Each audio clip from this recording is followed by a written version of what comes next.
Right, so hello, welcome back to the channel, and is Harry Kane actually cursed? I mean this genuinely because he's joined Bayern Munich in the summertime, a team that is synonymous with winning trophies, and it looks like he could potentially not win one with them. And very quickly before we get into it, if you guys could share around this video, subscribe, it helps the channel out. We're trying to hit 350 subs as soon as possible, and every little helps with that. But let's get back into it. This past week for Bayern Munich, it's been a week of hell because they lost in the league to Bayer Leverkusen 3-0 as well. It's an emphatic defeat that leaves them quite a far bit away in the title race. And then when you're like, well, they've got a game against Lazio in the Champions League round of 16.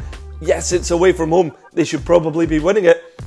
They've only gone and lost that one as well, 1-0 last night, and they looked pretty poor. Now, since Harry Kane was born, all the way back in 1993, he's 30 years old. And in those 30 years, Bayern Munich have only had 3 trophyless seasons. And the latest one came all the way back in the 11-12 campaign. And they really should have actually won a trophy back then as well, because it's the very memorable final where they lost to Chelsea at home in Munich, and they were all over Chelsea. They really should have won that game. So it's been 30 years and they've only had 3 trophyless seasons. Now, as I previously mentioned, they lost 3-0 to Bayer Leverkusen, and it gives them a massive advantage in the title race. That's very much not over, but they look on a roll, Bayer Leverkusen, but the wheels could come off, you never know. As I mentioned as well, they lost to Lazio in the Champions League, but it's 2 legs, so they can come back.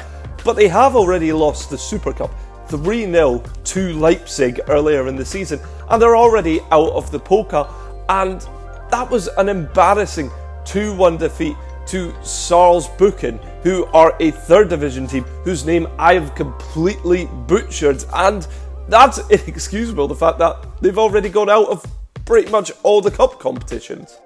And it just had to be this season that Bayer Leverkusen would go on this run to win the Bundesliga, to see if they can win the Bundesliga. Bayer Leverkusen haven't won a trophy since 1993, and they have never won the Bundesliga. Never.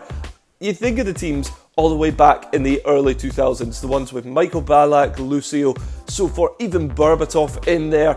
Those teams, they'd always come second to Bayern Munich in every possible way. They could have actually won a treble back when they made the Champions League final, all the way back in 2002, that game at Hampden Park where Zidane scored that wonder volley, but they lost the league, they lost Champions League. They then went on to lose in the Cups, and Germany themselves and Michael Ballack lost in the final of the World Cup. So, horrible year for them, but it just so happened that this year of all years, the year that Harry Kane finally comes to the Bundesliga to win his first ever trophy, Bayer Leverkusen just say, well, we're going to win this. A team that have been dubbed Bayer Neverkusen because they never win anything. Like any team, Bayern Munich obviously have their injuries. Gnabry, Coleman, who's never had a trophyless season, Davies and Lehmer, they're all out injured, and I do get that. But every team's got their injury issues, every single team. I cover it all the time when I talk about the Premier League, the SPL. Everyone's got their injury issues. But a team like Bayern Munich, that shouldn't be an issue for them. They've brought in brilliant players, and it's just a pitiful excuse, really. Also in the Champions League, I do believe that Upamecano's red card is going to be a blessing for Bayern Munich. I really hope it doesn't get overturned because he's awful. Every time I watch him play, I don't know what he's doing at a club like Bayern Munich. He's not good enough.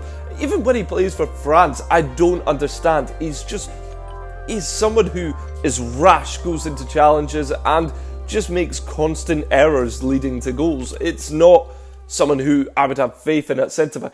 Why are they not playing Matthias de Ligt is beyond me. He is a brilliant centre-back. He's better than Kim Min-jae as well.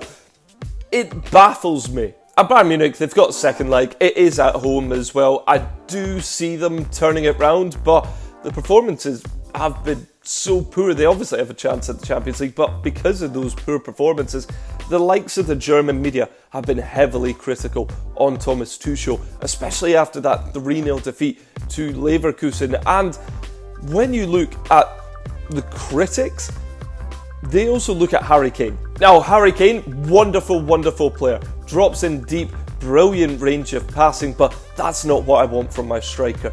I want my striker in the box, a Lewandowski kind of player who just stays there, knows his role, and gets a load of goals. And Kane obviously has had a lot of goals. He's got 28 in all competitions. He's scored 3 hat-tricks. He's scored from the halfway line as well. And I'd say he's been a pretty good £100 million signing, because that's what you want from him. You want 28 goals at this stage of the season, especially if they're going to cost that much.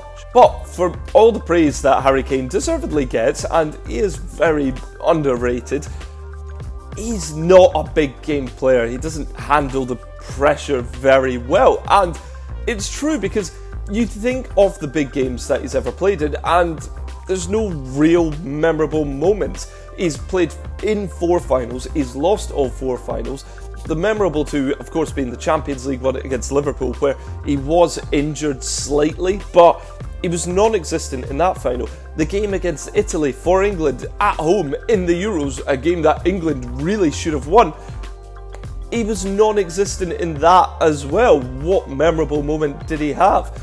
And then you even look in the World Cup as well. He had 2 penalties against France in the quarter-final. Slots one in, but then the mind games, the pressure, I don't know if it's playing against Hugo Lloris, he skied the second one. I don't know if it's an England mentality thing, but he just can't handle the pressure. I'll compare him to Gareth Bale, because Gareth Bale obviously left Tottenham, went to Real Madrid, a big European club, and went on to go and win trophies. Now, Gareth Bale, when he was at Tottenham, there are many memorable moments. His goal against Stoke, that goal against West Ham to win 3-2, his goal against Sunderland, his last ever game at the club. These are all big moments, and yes, he even won a trophy. He won the League Cup with them, where he was playing left back, but those are big moments there. Then he moves to Real Madrid. He has the big moment in the Copa del Rey, that goal against Barcelona, and then the Champions League. Of course, he's got that overhead kick.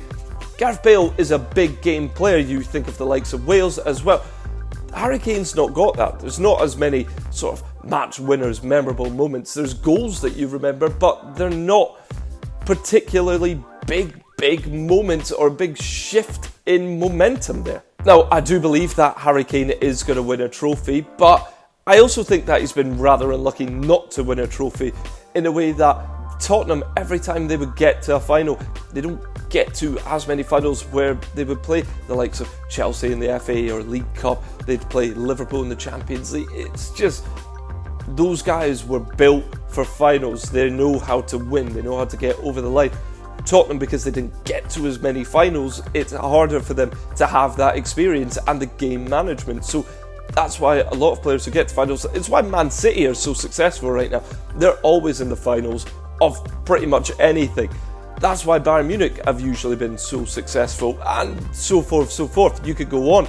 So it's unlucky. The Champions League, it was very unlucky because it wasn't a handball on Moussa Sissoko, and you could go on, make excuses, but the fact of the matter is, Kane's 30, he's going to have to start winning things soon.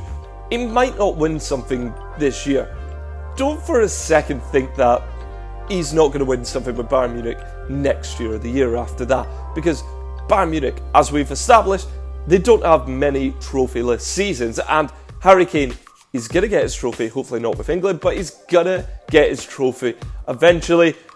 It just might have to take a bit more time. So that was my thoughts on the Harry Kane and Bayern Munich trophy situation. Do you guys agree? Do you think Bayern Munich are going to win the league or the Champions League this year? They do have a chance in both of them. It'll just be a bit more difficult. Or do you think Harry Kane's never going to win a trophy? Which, come on, he's going to win one at some point. You'd imagine so. But please let me know in the comments below. Thank you so much for watching. If you could like, share, subscribe, do all that jazz. It's free. It doesn't cost you a penny. Thank you so much, and yeah, cheers.